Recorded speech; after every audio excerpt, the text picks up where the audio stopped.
Bonjour à tous, bienvenue sur l'émission Côté Court, présentée par les élèves du lycée Léonard de Vinci, dans l'option cinéma audiovisuel. On est à la 44e édition du Festival du court-métrage de Clermont-Ferrand. Aujourd'hui, nous accueillons la réalisatrice Amélie Bonin. Bonjour. Ainsi que le co-scénariste Dimitri Lucas. Bonjour. Donc, bonjour à vous. Je suis Chloé et j'ai avec moi un camarade qui s'appelle Nathan. Et on va donc réaliser ce 8e épisode qui sera porté sur votre court-métrage qui s'intitule Partir un jour, où l'on suit un jeune écrivain, Julien, qui rend visite à ses parents dans sa ville natale et où il refait la rencontre d'un petit peu ce qu'on découvrira être son premier amour. Caroline. C'est Pardon, ça. son premier amour, Caroline. Donc c'est parti pour la première minute du film.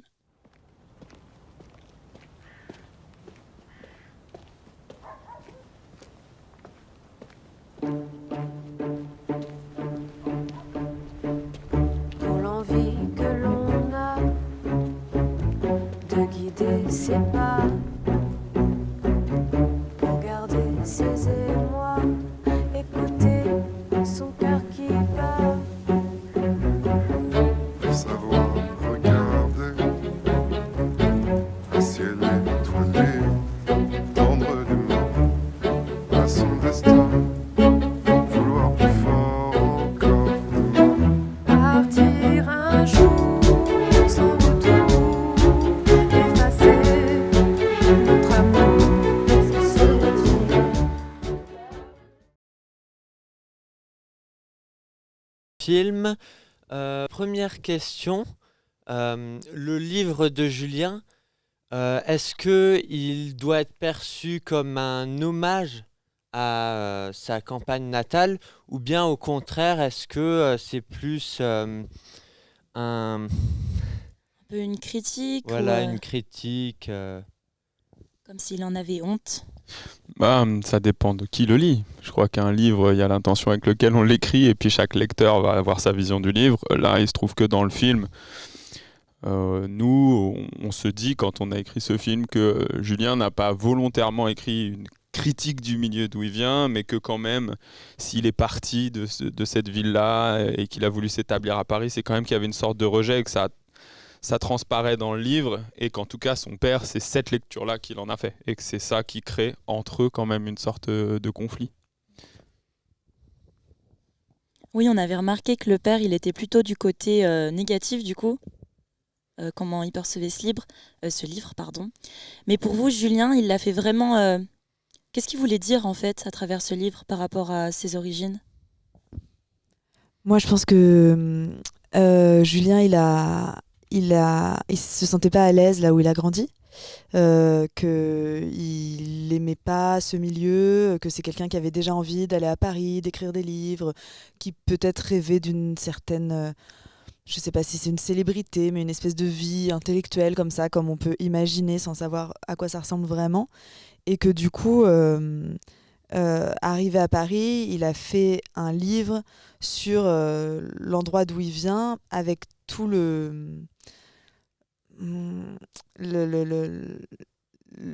tout ce qu'il aime pas dans cet endroit-là et tout ce dont il a dû s'émanciper pour devenir ce qu'il est aujourd'hui et qu'il a l'air de trouver mieux que ce qu'il était avant.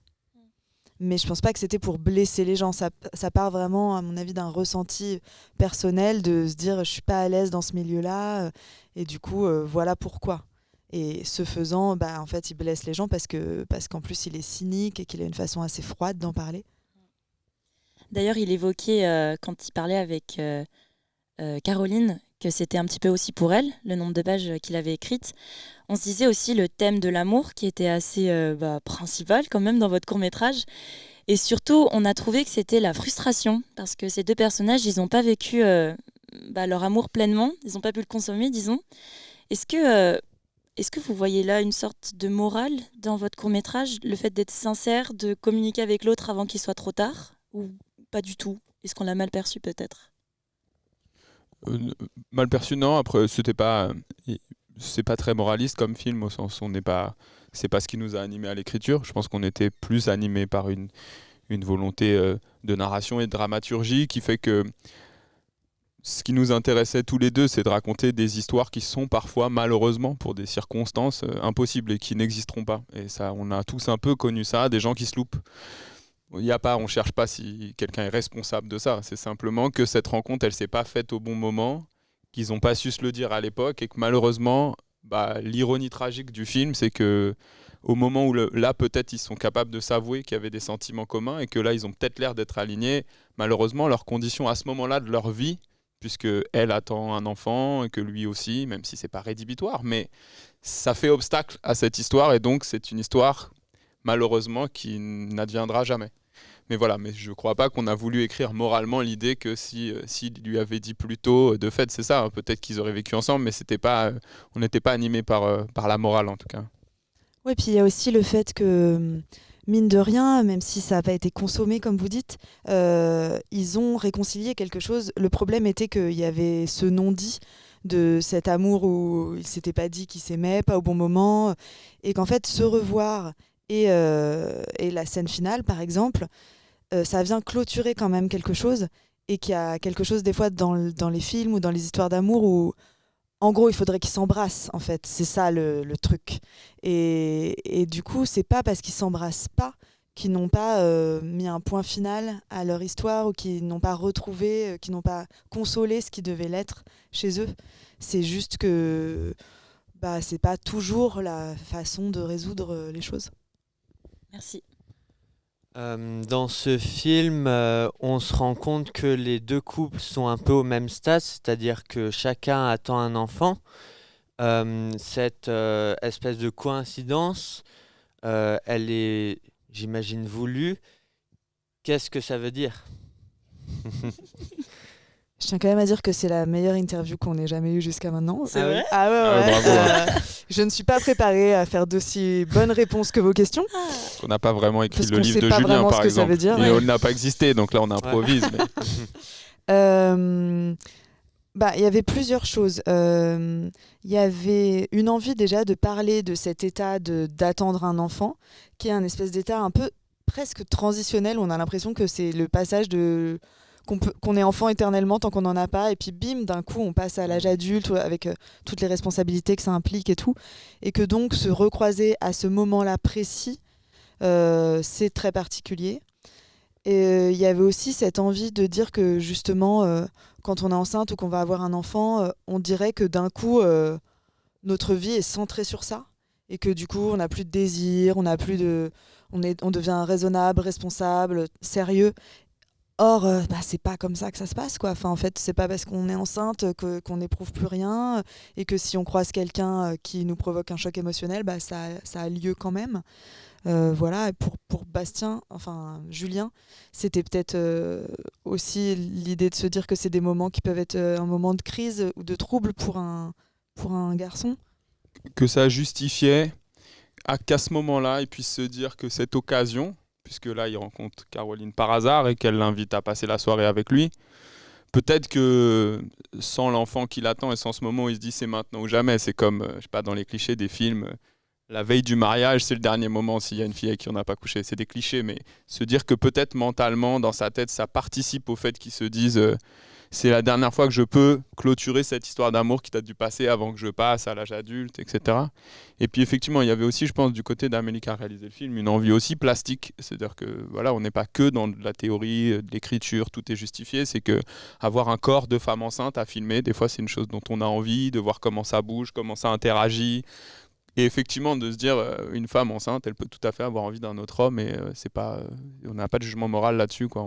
On aimait bien aussi cette idée-là. Oui, puis elle peut vouloir faire de la mobilette, elle peut avoir de l'énergie. Enfin, voilà, c'est pas un état. Enfin, c'est pas une fin en soi d'être enceinte. C'est un état comme un autre. Voilà, on a posé ça, puis on a bien aimé, quoi. En fait, d'un coup, en fait, ça leur faisait à la fois un lien, puisqu'ils sont au même endroit au même moment, et en même temps, c'est ce qui fait un peu que ça va pas être possible entre eux. Donc, il y avait un truc qu'on trouvait assez joli, quoi. D'accord. Donc on a parlé de l'écriture, maintenant on va passer à la réalisation.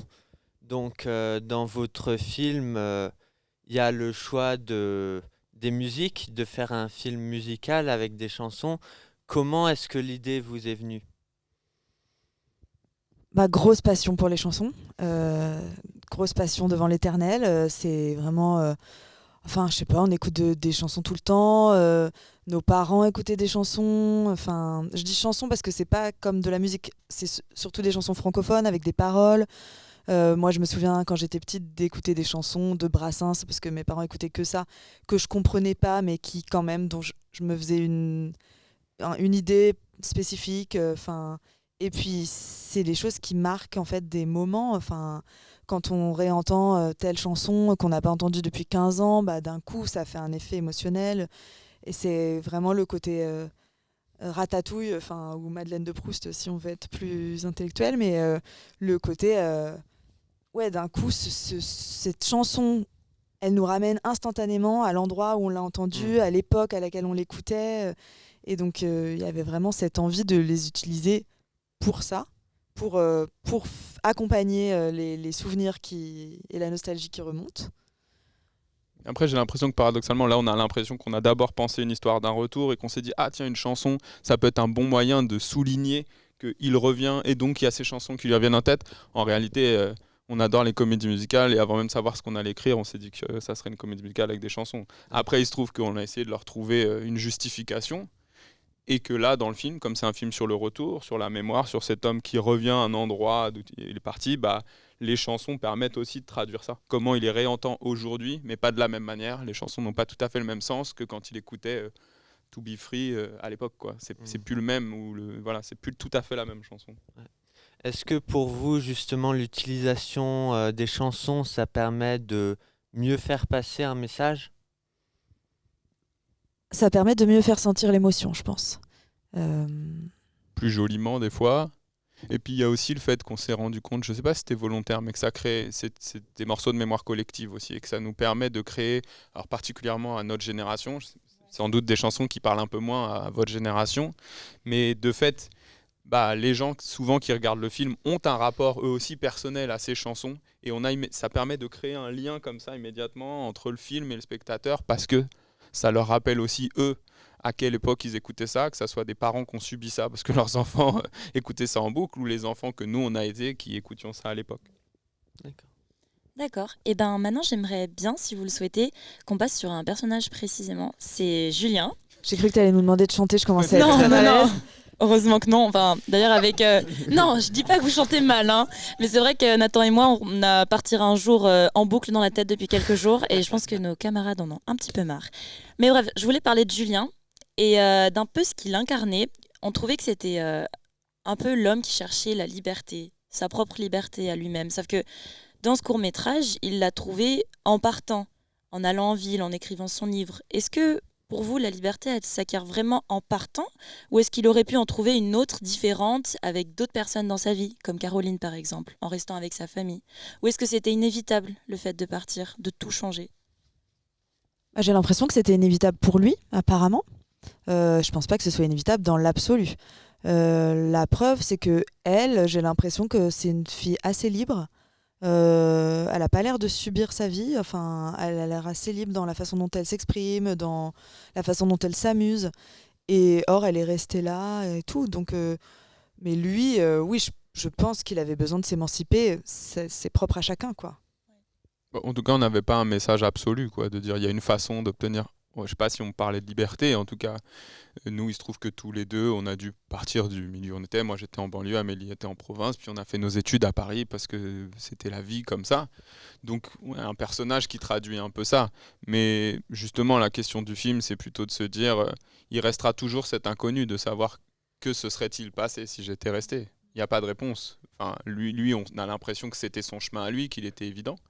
Mais quand il revient, bon voilà, il demande plutôt à Caroline pourquoi elle non plus n'est pas partie. Donc ça reste quand même pour lui assez évident que c'est un endroit dont il faut partir. Mais c'est la vérité de ce personnage en tout cas. Je pense pas que nous, ça soit notre vérité absolue. Non, mais s'il y avait quand même un message, j'ai l'impression que le message serait quand même plus de se dire euh, couper tout et partir n'est jamais vraiment la solution et n'est jamais vraiment gage de liberté. Ça ne marche pas. Enfin, Ça sert à rien de fuir en tout cas. Si on a l'impression qu'il y a un problème dans l'endroit d'où on vient, là on essaye de raconter quelqu'un qui se réconcilie avec ça. Et que c'est ça qui lui fait du bien. Que ça soit via Caroline, avec son père. En tout cas, c'est de se dire, il a voulu fuir en pensant que l'endroit où il était, ça allait pas. Et que c'était en oubliant tout ça et en ne revenant jamais que ça allait aller mieux. Bon, visiblement, il y a des choses encore qui le retiennent là-bas. Il avait des plaies à penser. Donc voilà, il y a un moment, il y a un âge, il y a des circonstances qui font que quand on se réconcilie avec tout ça, quand même, on avance un peu mieux, même si c'est ailleurs, quoi. Ouais, il semblait y avoir un réel soulagement de la part de Julien quand il était dans le bus et qu'il a vu Caroline. On sentait vraiment que c'était un peu le point final, comme vous dites, du coup. Mais Julien et sa copine, est-ce que vous trouvez que c'est parti sur de bonnes bases? Le fait que les seuls contacts qu'on ait avec lui, c'est finalement je vais rentrer plus tard parce que je te le dis pas, mais je vais voir mon ancien amour. oh oui, pour moi, ça va. Enfin, je veux dire, ils vont avoir un bébé ensemble. Ça fait, je me dis des années qu'ils sont ensemble. Lui, il recroise quelqu'un qui a été marquant pour lui, qui a vraisemblablement créé une blessure qui n'a pas été réconfortée, et ils vont passer une soirée ensemble. Pour moi, c'est OK.